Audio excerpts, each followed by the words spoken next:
Empire Earnings. Build your financial empire. Right now, American households are feeling an intense financial squeeze. The pressure is measurable and documented at the highest institutional levels. According to the Federal Reserve's 2022 Survey of Household Economics and Decision-Making, 35% of adults reported their finances were worse compared to a year earlier. That represents 1 in 3 people, the highest recorded level of financial deterioration since the study began in 2012. In this economic environment, the margin for error shrinks. Small financial leaks in the form of routine, unnecessary spending can quickly compromise a household's stability. Take a routine purchase, like picking up a double mocha cappuccino or ordering a pay-per-view movie. Spending just $25 a week on these items creates a consistent drain on your resources. This chart shows how those microtransactions accumulate. That $25 weekly habit siphons $1,300 a year away from your potential wealth or debt repayment. The traditional advice for dealing with this reality is absolute austerity. To build wealth, you are told to eliminate every single discretionary expense. But strict dogma often ignores human psychology. Keeping small joys in your routine is often a necessity for maintaining your baseline mental wellness. When reviewing financial guidance, you find an important concession. The word unnecessary is subjective. A healthy financial life can include dinners or movies. This type of spending just needs to be planned for and made a formal part of your budget. This creates a dilemma: how to correctly identify what spending to cut to save your finances, without cutting so much that you cause a psychological collapse. To solve this, we first have to define financial hardship. For most households, true hardship means carrying high-interest consumer debt, typically on credit cards. In this specific bracket, spending $1,300 annually on casual luxuries triggers severe consequences. This flow graphic details the trade-off. Every dollar spent on an unbudgeted luxury evaporates instead of paying down your debt principal. Because the principal remains untouched, accruing interest allows the remaining debt to grow exponentially. Buying that coffee provides a genuine, temporary mental break from the stress of carrying that debt. However, prioritizing that temporary relief over principal payments ensures that the overall period of your financial suffering is heavily prolonged. Now consider the opposite approach, completely eliminating a small daily luxury that supports your mental well-being. In the short term, this approach works. You maximize the dollars retained in your bank account. But extreme financial restriction creates budget fatigue. The longer you go without any financial relief, the more psychological pressure builds. This leads to a breaking point. Restricted individuals engage in unplanned binge spending to relieve accumulated pressure. Total deprivation relies on a reserve of infinite willpower that is difficult to maintain long-term. We can evaluate these trade-offs using this comparison matrix. It separates discretionary spending into 4 quadrants based on your circumstances. The bottom left quadrant is the danger zone. This combines unplanned spending with existing hardship, rapidly accelerating your debt. The top left is the erosion zone. Here, you have financial stability, but unplanned spending means your potential wealth is lost over time. The bottom right is unrealistic. True hardship requires maximum capital redirection, leaving zero margin to budget for luxuries. That leaves the top right quadrant, the zone of afforded luxury, where budgeted spending meets financial stability. Transforming a guilty expense into an afforded luxury is a mechanical process. It requires the upfront administrative work of writing it into your budget. Achieving sustainable balance requires assessing your objective reality and assigning your habits to the correct quadrant. To put this into practice, we can use this tool, the discretionary spending filter. It allows you to process any small expense temptation. The baseline question is, are you in high-interest debt or enduring financial hardship? If the answer is yes, halt the expense. You must redirect that $1,300 a year toward your debt. If the answer is no, move to the secondary evaluation. Does this purchase actively maintain your mental wellness? If the expense fails that test and offers no actual benefit, cut the habit. This filter removes the emotional guilt associated with money by replacing it with a personalized mathematical directive. If you are stressed by debt right now, the filter asks you to adopt temporary extreme frugality. Reclaim those $1,300 expenses as a targeted tool to reach stability. It is a necessary phase, not a permanent lifestyle. If you are financially stable but your cash flow is unoptimized, your operational directive is different. Calculate the exact yearly cost of the mental wellness habits you value and formally insert them into a fixed budget. If you plan for it and can afford it, enjoy it. Sustainable financial balance relies on the deliberate, calculated inclusion of personal spending based on your actual financial reality. Financial leaks rarely start with a massive, catastrophic purchase. They happen drip by drip. You sign up, you link your card, and you forget. This is subscription creep. It is the steady accumulation of $10 and $15 automated monthly payments that quietly eat away at your disposable income. To fix this, you have to look at your bank statement and question the necessity of any item that demands a toll every 30 days, year after year. The danger here is the math. Every dollar locked into a recurring subscription is a dollar that cannot go into your savings. You are trading your financial buffer for convenience. When you ignore these small recurring expenses, you hollow out your safety net.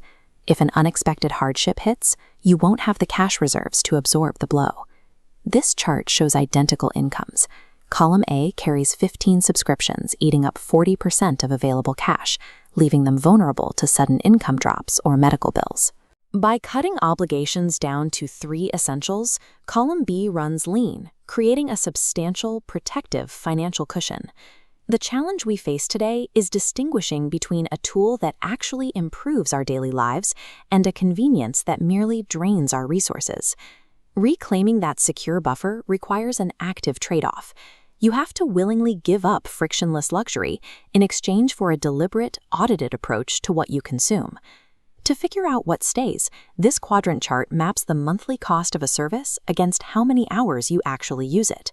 Take streaming platforms. Adding a third or fourth service lands squarely in the high-cost, low-utilization zone.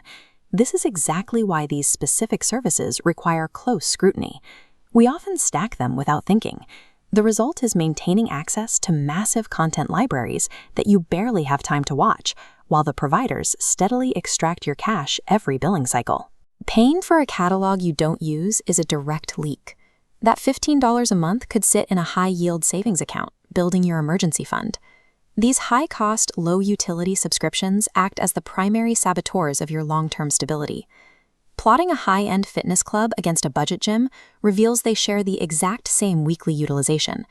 Downgrading recaptures $50 to $150 a month. That delta goes straight into your financial cushion. The trade-off is straightforward. You lose the eucalyptus towels, the hot sauna, and the premium branding, and accept a basic environment that simply gets the job done. Trimming these premium amenities is how you construct a leaner lifestyle, capable of surviving tough times. Clearing out the excess builds a rigid defense. A lean budget allows you to absorb unpredictable economic shocks without going into debt. Adopting this lifestyle forces you to constantly categorize your desires, which is uncomfortable. But that precise discomfort buys you measurable, mathematical security. Apply the auditor mindset.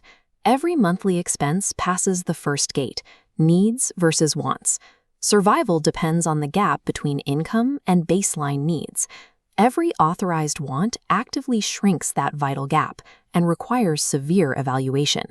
If living paycheck to paycheck, you're the financially stressed. A leaner lifestyle is mandatory. Every non-essential subscription must route to cancel or downgrade. The fat must be cut immediately. Trading away luxury right now isn't a punishment. It is the required sacrifice to secure basic financial survival. The second segment is the lifestyle optimizer. You have a safety net, but subscription creep is quietly draining your excess cash. On the flowchart, this profile runs the utility test. You identify the low-use items masquerading as needs, downgrade them, and then actively auto-invest the difference. Finally, the premium spender. High earners who genuinely utilize the expensive services they pay for. Keep them, but balance the ledger. Retaining premium needs means aggressively auditing other blind spots to ensure creep isn't hiding. None of this mapping works unless you are honest about the answer to this question. True financial resilience doesn't mean living in an empty room. It just requires actively deciding which costs serve your reality and eliminating the rest.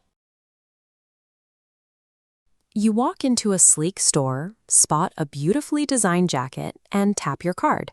In that instantaneous moment, the transaction is complete. Because no physical cash leaves your hands, the purchase feels painless.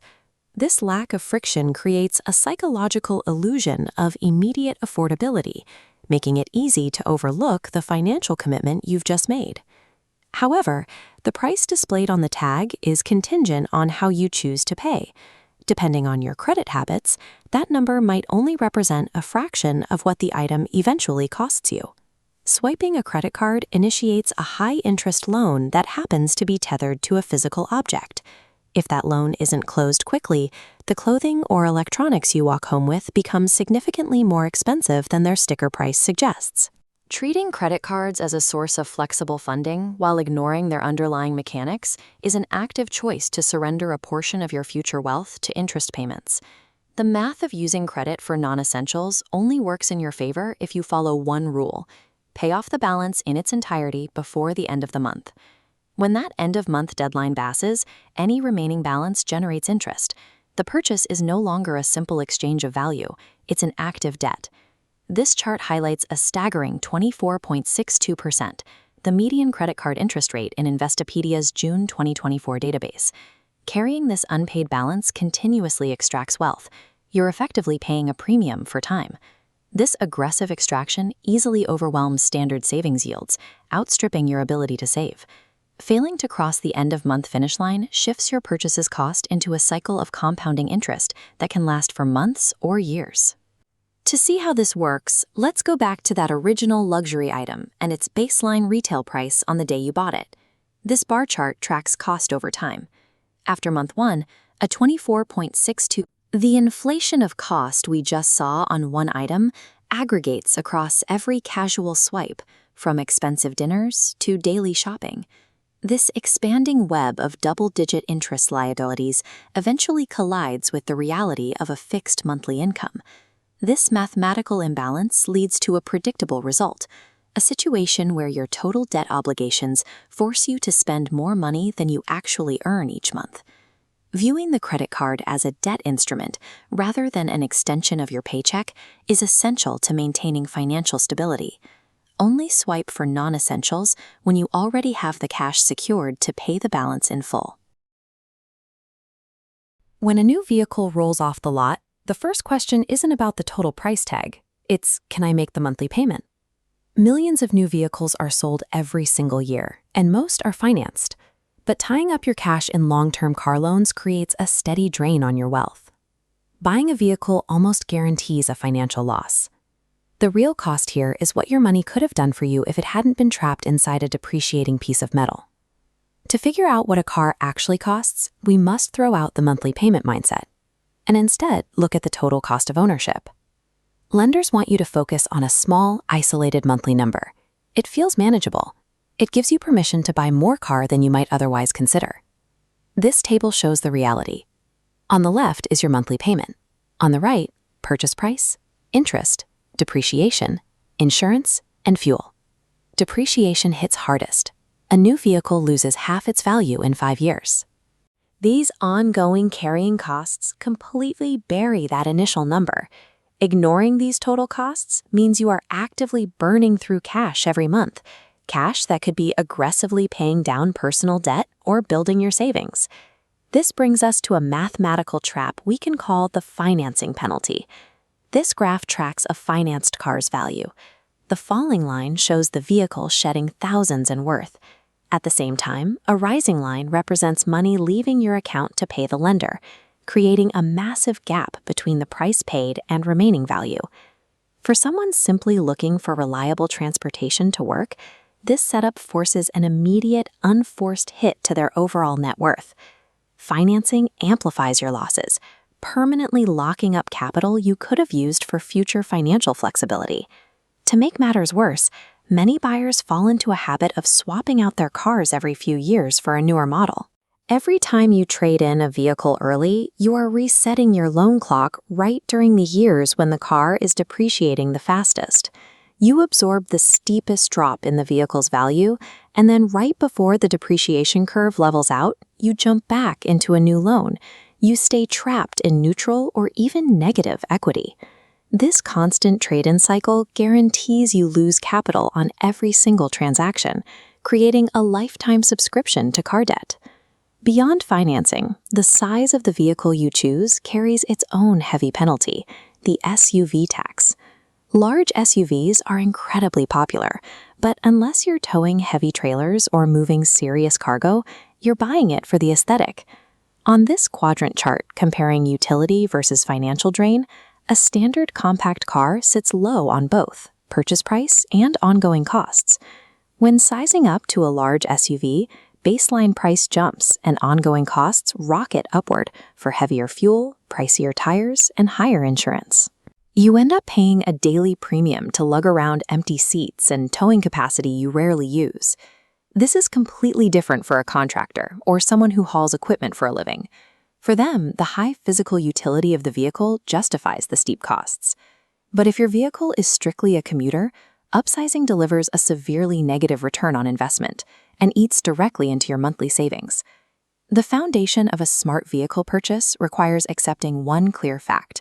A personal vehicle is a liability to manage, not an asset to grow.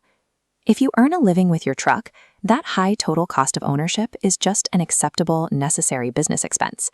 But if you are buying a large vehicle for a status symbol or for a just-in-case scenario that might happen once a year, you are actively working against your own financial independence. If you have no choice but to take out a loan, the single best strategy is to aggressively downsize your purchase to fit your everyday reality. This flowchart maps an optimization protocol. First, do you need to earn a living with this vehicle or tow heavy loads? If yes, take the heavy-duty route. The high costs are justified. If no, needing only basic transit, the math points toward a high MPG compact. Committing to a smaller, highly efficient car is the absolute fastest way to stop the bleed on your monthly budget. Aligning your purchase with your actual needs protects your wealth. It frees up the cash you need to pay off real debt, rather than funding a lifestyle you don't actually drive. You saved the down payment, checked your credit score, and arrived at the ultimate milestone, a pristine 6,000 square foot suburban estate. It is easy to look at a property like this and view it as a finish line. Once the deed is signed and the boxes are unpacked, it feels like the financial heavy lifting should be over. The bank looks at your income and hands you a pre-approval letter for the absolute maximum loan you qualify for. It is tempting to take that top-line number and filter the market for the largest footprint that dollar amount can buy. But focusing on whether you can afford the loan ignores the more punishing reality of the daily operation. A 6,000 square foot home is a permanent, compounding operational liability that sits on top of your monthly mortgage payment. To evaluate a dream home of that size accurately, you have to measure its total cost of ownership. Looking at this home buyer affordability checklist, the mortgage payment is only the baseline entry fee. Aggressive property taxes scale directly with your square footage. Then there is the cost to heat, cool, and power that excessive space, utility bills that spike as the temperature changes. A larger home requires complex systems that demand more frequent maintenance. If you are in a structured subdivision, add mandatory HOA fees and the continuous cost of professional landscaping. Ignoring these line items creates a significant long-term dent in your monthly budget that the bank never mentioned. Using your maximum pre-approval to buy the largest possible footprint trades your long-term financial flexibility for spatial abundance. This comparison matrix breaks down the financial multiplier of that space. Let's look at a right-sized home side by side with the 6,000 square foot mansion. A right-sized home is defined by its daily utility. It provides the rooms you actually use, rather than square footage for hypothetical scenarios. Local tax assessments punish excessive square footage. While the right-sized home stays at a manageable baseline, the mansion can easily demand 2.5 times the annual tax liability, regardless of what the market is doing. The sheer volume of air inside a giant house leaves you vulnerable to energy inflation. While a smaller home keeps utility costs relatively stable, heating and cooling an oversized floor plan often drives those bills up to 3 times higher during peak months. Interior maintenance is compounding. More rooms mean more roof area, more plumbing fixtures to leak, and more inevitable repairs. On the right, the maintenance cost isn't linear, it's an exponential curve. For a large, growing family, this trade-off might make sense. Securing necessary room for multiple generations is a valid priority. But without that family size, you are paying a premium to maintain guest wings and specialty rooms that sit empty 90% of the year. These multipliers remove the predictability from your financial planning. An energy spike or a tax hike hits a 6,000 square foot budget much harder. The input of keeping that much space comfortable yields a trade-off of aggressive, inescapable bills that can quickly make an owner house poor. The evaluation continues outside the house, specifically regarding the allure of a massive yard. A large yard offers private recreation and a buffer from the world, which are valuable lifestyle enhancements. However, huge acreage requires you to either surrender your weekend free time to physical labor or spend heavily on professional services. DIY maintenance involves purchasing specialized machinery, fuel, and storage, which are often overlooked startup costs. The alternative is a permanent retainer for professional landscaping, for tree removal, and seasonal cleanup. Large lots are also typically found in premium, structured neighborhoods. These locations often subject you to strict homeowner association requirements, forcing you to pay for specific upgrades and limiting what you can do with your own property. Acquiring a massive yard forces a choice. You sacrifice your personal weekends or your financial autonomy to maintain that exterior. The true cost test moves you past the bigger is better myth. Node 1, do you have a large family? If yes, high carrying costs are justified. Budget strictly and proceed. If no, move to the next priority. Is a massive yard your top requirement? If it is, that's fine. Just ensure you factored machinery, service fees, and HOA costs into your monthly baseline before you buy. For everyone else, the best strategy is to downsize the lot size. This allows you to maximize the interior quality and the convenience of the location. Aligning your property size with your present daily reality removes unnecessary operational friction from your life. Right-sizing your living space is a more effective strategy for long-term wealth than chasing raw square footage. Capping your footprint results in lower property taxes, much cheaper utility bills, and minimal maintenance anxiety. This approach requires accepting a more modest visual footprint and letting go of the dream of dedicated, single-use specialty rooms. Keeping your home size efficient keeps your monthly budget agile and resilient against economic downturns. Every additional square foot you choose to buy today dictates how much free time and disposable income you will have left tomorrow. After a few years of ownership, most homeowners realize they have a significant amount of value locked inside their walls. This is your equity, the difference between what the market says the house is worth and what you still owe the bank. Mortgage lenders track this paper wealth closely. They provide a steady stream of offers designed to convert that house value into a liquid loan balance that you can spend today. But the math of these offers is specific. Accessing that cash requires you to literally sell a portion of your ownership stake back to the lending institution. We have to start with a mechanical reality. Home equity is never free money. It is collateralized debt, a loan that uses your roof as a guarantee. When a house begins to function like a bank account, the trajectory of your ownership changes.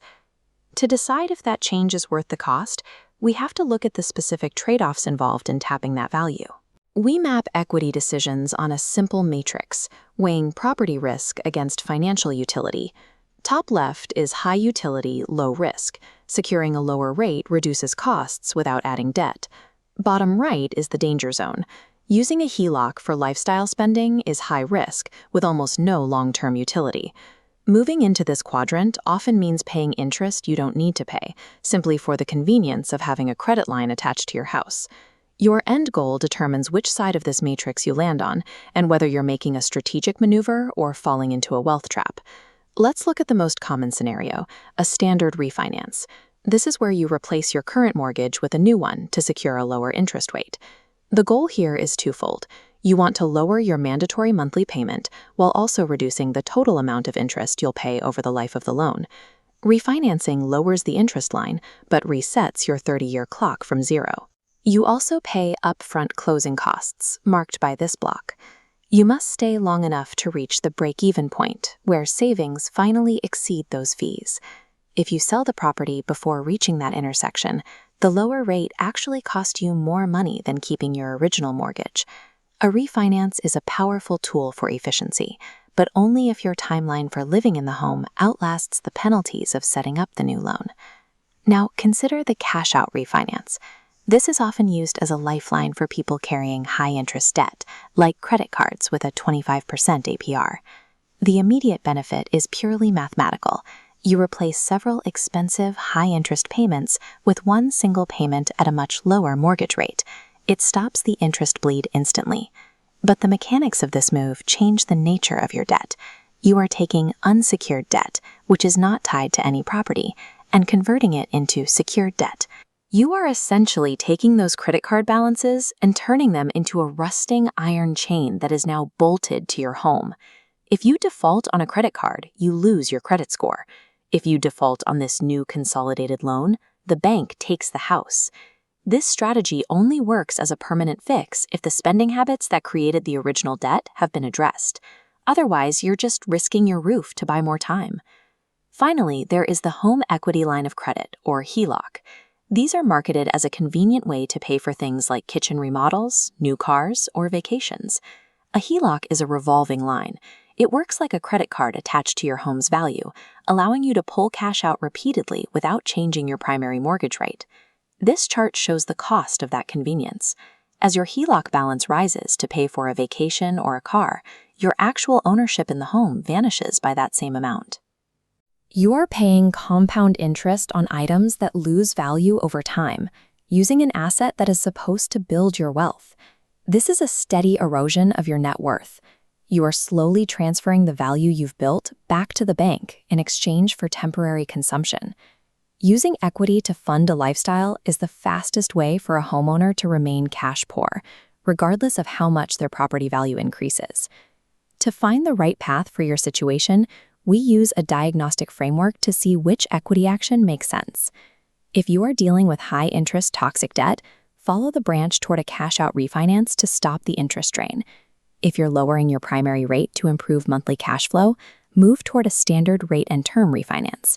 If the goal is extracting cash for lifestyle spending, the framework gives a red light. Do not use a HELOC for consumption. Moving away from this logic usually leads straight into the wealth erosion traps we've just discussed. The rule is simple. Tap equity only to improve your structural financial health, never to pay for your daily lifestyle. For the rate optimizer, the math works, provided you've run the numbers on your break-even date. For the debt consolidator, the lifeline is real, but only if you respect the risk of tying your past financial mistakes to the roof over your head.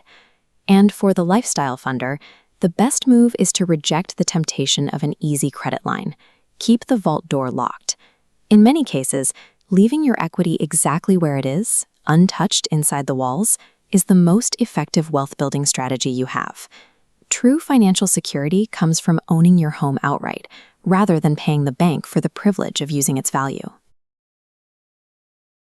This data visualization shows the aggregate trend in American household savings. During the 2020 and 2021 era, a massive spike occurred as households accumulated a considerable financial nest egg. The pandemic surplus has ended. For the majority of people, that excess cash has since been entirely spent down. The new statistical reality is much tighter. By April 2024, the U.S. household personal savings rate dropped to 3.6%. American households transitioned from a position of historical financial surplus to operating an economic engine with virtually zero shock absorbers. That 3.6% savings rate translates into a specific daily reality. Millions of households are currently trapped living paycheck to paycheck.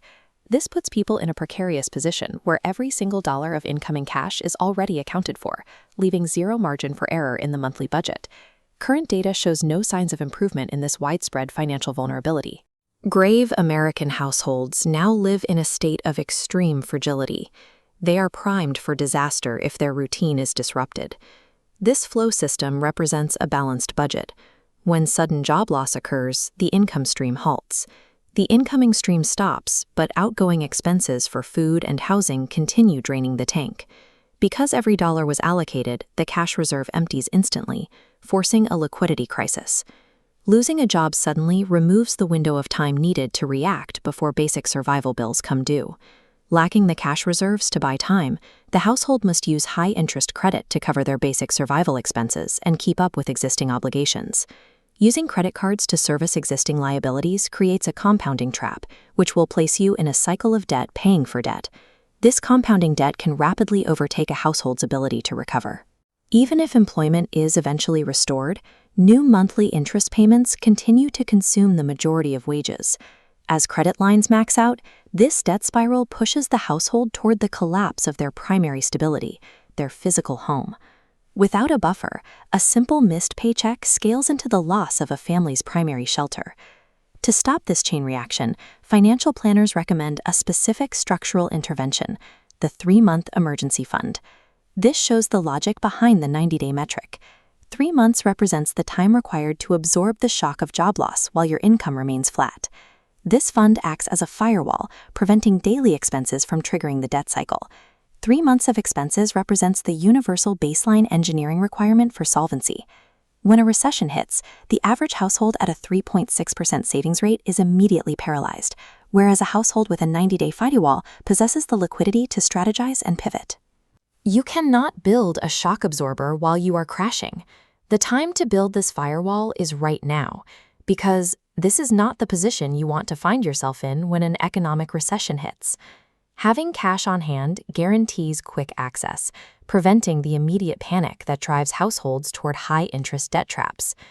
Building that 3-month buffer is the literal difference between weathering a temporary economic storm and permanently losing your house. Most people survive through a direct trade. You exchange your physical time and effort for a specific ratio of dollars. You work an hour, you receive an hour's pay. But human labor is governed by biological limits. We fatigue, we age, there are only so many hours in a day available to sell, and eventually our physical capacity to maintain that output declines. Relying exclusively on this model creates a mathematical ceiling. If your income requires your physical presence, you can only stop working when you run out of time or your health fails. Using your body as your only engine is a mechanical liability. Eventually, the gears wear out. When that machine seizes, the income stops. To avoid this, you have to build a secondary autonomous system. This is an engine where your money generates value independently, without requiring your physical presence. Escaping the cycle of constant labor requires you to stop simply hoarding cash. The goal is to intentionally transition from an income driven by your work to an income driven by your capital. Initializing this autonomous system starts with the discipline of making consistent monthly contributions to designated retirement accounts. Regular contributions form a structural fuel line, providing raw capital for long-term growth. Tax-deferred accounts increase efficiency, sheltering funds to increase compounding capital. An employer match offers a second upgrade, adding a corporate fuel line without extra effort. Utilizing these specific structural upgrades allows your capital engine to grow at a much higher velocity than it could in a traditional taxable savings account. Once the engine is fueled, it requires precise calibration based on 2 dynamic variables: the time your investments have to grow and your specific tolerance for risk. We map risk tolerance against time horizon. With a long horizon, you can accept higher volatility, giving erratic market fluctuations decades to recover and trend upward.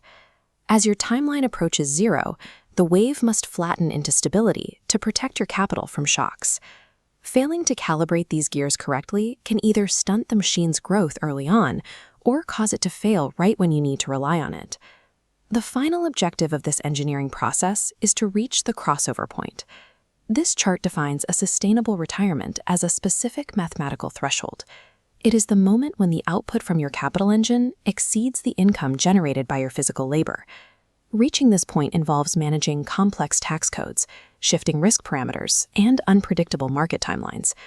Because of those variables, consulting a qualified financial advisor can help you blueprint a system that matches these tools to your personal timeline. Developing this autonomous system today provides the mechanism needed to eventually replace your salary with the output of your own capital.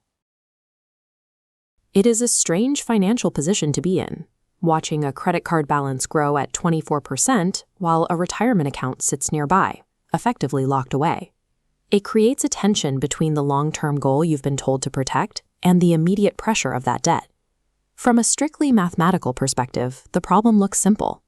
This chart shows a credit card with a 24% annual cost sitting next to a retirement account averaging a 7% return. Liquidating those funds to pay the debt gives an immediate 17% head start by stopping the high-interest leak. But that win assumes the exchange happens in a vacuum. In practice, moving money from a protected account to a debt balance introduces friction that a simple spreadsheet often misses. That friction includes immediate IRS penalties, state and federal taxes, and our behavior with found money. This raises the central question: is liquidating your future to save your present a calculated victory, or does the math fall apart once you leave the spreadsheet? To find out, we have to look at the specific mechanisms that make the strategy far more expensive than it looks on the surface. Because when you account for the permanent loss of growth, an APR to APR comparison rarely tells the full story of your net worth. Let's start with the most direct path, taking an early cash withdrawal from a 401k or IRA. If you're under 59.5, the IRS takes a 10% penalty off the top. Then, federal and state taxes shrink your usable funds even further, meaning you withdraw significantly more than the debt balance just to cover the bill. But the taxes are only the visible cost. The more significant hit is the permanent end of lost compounding. When you remove the principal, you aren't just taking cash, you are stopping its ability to multiply. The compounding curve flatlines. Over 20 years, the real cost isn't the $10,000 withdrawn, it's the $50,000 it would have become. That gap represents unrecoverable wealth. When you combine the immediate loss of 30 to 40% in taxes and penalties with decades of lost growth, the savings on credit card interest can quickly be eclipsed by the sheer scale of the retirement loss. If a direct withdrawal is too expensive, the alternative is often a 401k loan. This avoids the 10% penalty, and the interest you pay goes back into your own account rather than to a bank. But there's a catch. These loans are repaid through automatic after-tax payroll deductions, meaning your take-home pay drops until the debt is cleared. This is where discipline becomes the deciding factor. Rebuilding the account while maintaining your current lifestyle is a secondary hurdle many people struggle to clear. There is also a major employment risk.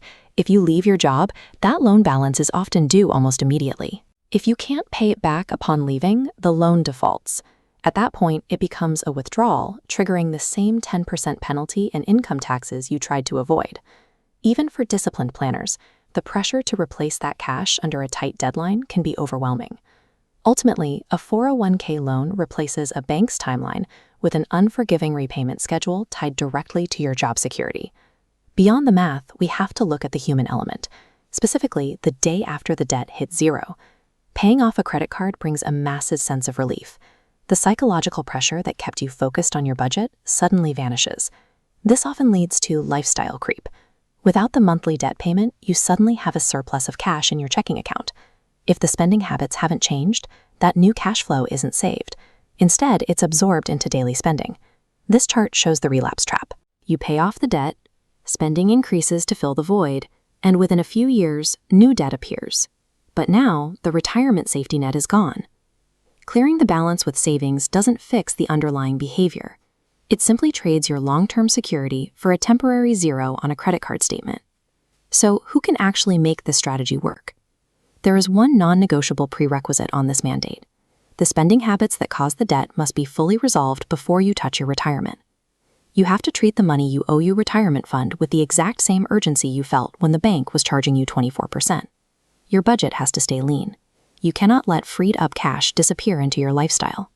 This means living with the same financial restriction for years, even though the external pressure from the bank is gone.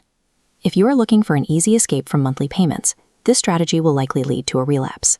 And if you are relying on spreadsheet math, remember that those projections only hold true if you can execute the repayment perfectly. Most people who use retirement to pay debt end up as a statistic, returning to debt within years. You have to be the exception. Using retirement funds to solve current liquidity problems is a fragile strategy that requires extreme behavioral control to survive. Financial freedom isn't found in a shortcut. It's built by protecting your future assets just as aggressively as you attack your current debts. Hours slip away easily in the dark.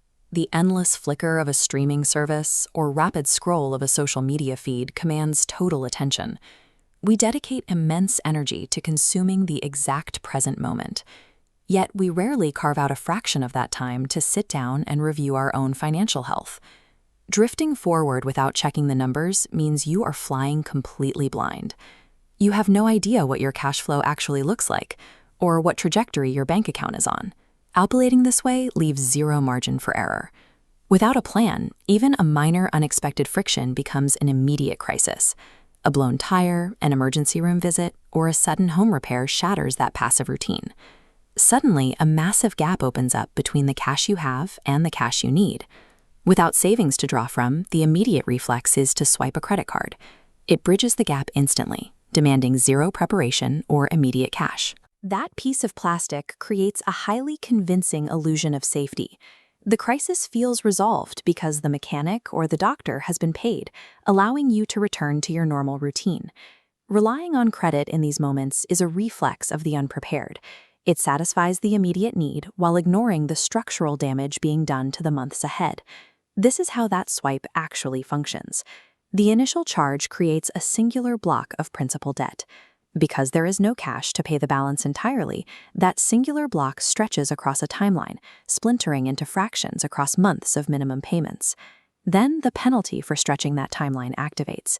A high interest rate attaches itself to every unresolved dollar, adding new mass to the total amount owed. The original repair or medical bill was a fleeting one-time event. The interest attached to it, however, is a persistent weight that extracts a portion of every future paycheck.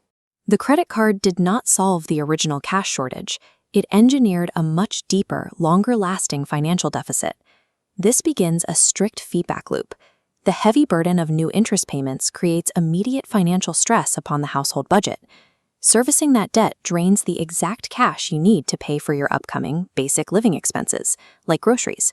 Facing a new cash shortfall for necessities, you are forced to swipe the card again, looping right back to the beginning and increasing the size of your interest debt. This is the snowball effect in motion. Each rotation carries heavier debt, which depletes your cash faster, forcing the next swipe to happen sooner. This system is engineered to accelerate relentlessly until it entirely overwhelms your available resources. Eventually, the snowball reaches a mathematical threshold. The accumulated mass of the principal and interest grows so massive that catching up becomes statistically impossible. At this stage, every dollar you earn tomorrow is completely consumed by the decisions of yesterday, suffocating your ability to live in the present. Living in this loop creates a state of chronic, escalating panic, where you are constantly trying to outrun a debt you can no longer afford. Passive reliance on short-term credit guarantees the destruction of the very financial future it was meant to protect. The only effective countermeasure to the snowball is aggressive intervention before the first loop ever begins. Step away from the glowing screens. Reclaim the hours you currently lose to passive scrolling and redirect that focus toward your own numbers. Sitting down to map out a deliberate, structured financial plan provides a clear view of your cash flow. It allows you to build a true safety net, erecting a barrier between your income and sudden expenses. Dictating your financial future requires making a plan your priority right now. You must replace passive drifting with intentional navigation. Buying a house is supposed to anchor your financial future, but if you miscalculate the weight of that investment, that massive, shiny asset drops too fast and drags you completely underwater. We are constantly sold the marketing hype that real estate is a guaranteed automatic wealth generator. The reality is that without strict mathematical guardrails, buying a house is the absolute fastest route to becoming house poor. It leaves you with a tough dilemma. You have to identify the exact line where a smart lifestyle upgrade turns into a financial trap that suffocates your monthly budget. Look at this comparison matrix. Left, the expectation. Buyers borrow to maximum bank limits, viewing home equity as a piggy bank. Right, the reality. Maximizing borrowing hits a hidden iceberg: property taxes, endless maintenance, and a rigid budget to survive compounding interest. To navigate this, we need to objectively evaluate true affordability limits. We'll examine the hidden math of home equity and build a roadmap for what to do when your numbers are undeniably tight. Stripping away the emotional hype and applying strict mathematical boundaries is the only way to ensure a home serves your life, rather than your life serving your mortgage. Getting approved for a maximum mortgage by a bank ignores the true hidden cost of homeownership. That approval number fails to account for the actual strain on your total monthly budget. To protect yourself from overspending, you need an objective, highly protective mathematical metric. It's called the 28-36 rule. This bar represents 100% of your gross monthly income. The 28 portion of the rule means you must strictly cap your total housing spend at 28% of that gross income. And that 28% is not just your mortgage payment. You have to fit the mortgage, your property taxes, your utilities, and your expected maintenance costs all inside that exact same boundary. Then we have the 36 portion of the rule. This ensures that your total debt obligations, which means your housing costs plus things like car loans, student loans, and credit cards, never exceed 36% of your gross income. Following this math intentionally preserves 64% of your gross income. It guarantees you have the buffer space required for income taxes, basic living expenses, and crucial retirement savings. Adhering to this rule often forces a difficult trade-off. You usually have to delay lifestyle gratification by choosing a significantly smaller or older home than the bank claims you can afford. But strictly respecting the 28-36 boundary permanently replaces the stress of an emotional purchase with the certainty of long-term financial resilience. If you are a current homeowner, you face the temptation of your rising home equity, alongside aggressive marketing campaigns urging you to tap into it. This creates the equity trap. It usually involves using a home equity line of credit, a HELOC, or a cash-out refinance to treat a house like a piggy bank. The immediate appeal is undeniable. These tools provide fast, highly liquid access to capital, used for emergency repairs, paying off other debts, or funding lifestyle expenses. Here is the hidden mathematical trade-off. By leveraging equity, you transition safe, static wealth out of your foundation and turn it into expensive, active debt. This process drastically increases your monthly interest obligations, putting immediate strain on previously stable household budgets. Tapping that equity directly jeopardizes your primary asset, the home itself, if you experience an unexpected drop in income.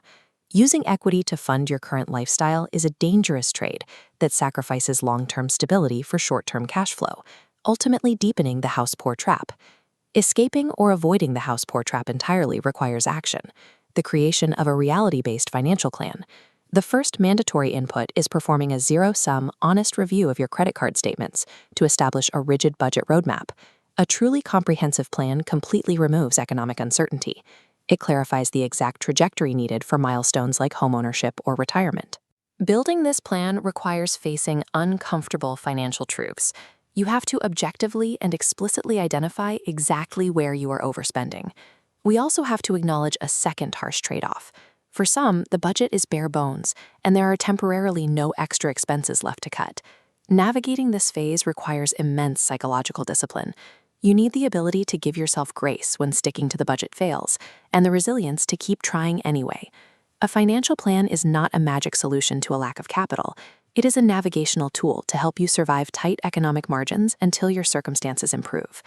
To bring it all together, a home must be treated as a place to live first, and an appreciating asset second. Home ownership must fit comfortably inside the boundaries of a pre-existing financial plan, rather than dictating the terms of your daily life. This decision scorecard provides specific rules of engagement based on your current housing status, the buyer, the owner, and the striver. For the prospective buyer, you must strictly enforce the 28-36 rule and do total due diligence on hidden costs before signing any paperwork. The hard truth is that if the math of the 28-36 rule does not work, you must be willing to delay the purchase. For the current homeowner, lock the piggy bank. Strictly avoid using HELOCs or refinancing to fund lifestyle upgrades. Your hard truth is that you must preserve your equity to maintain long-term financial stability, rather than chasing the illusion of short-term cash flow. For the stressed budgeter, or the striver, focus your energy entirely on reviewing your statements and adhering to a rigid budget roadmap. The hard truth here is that if you literally cannot afford to save right now, you need to shift to an attitude of growth regarding your income. Give yourself grace and simply focus on survival. Whether you are dreaming of a home, sitting on equity, or just trying to budget, objective math is your ultimate defense against the house poor trap.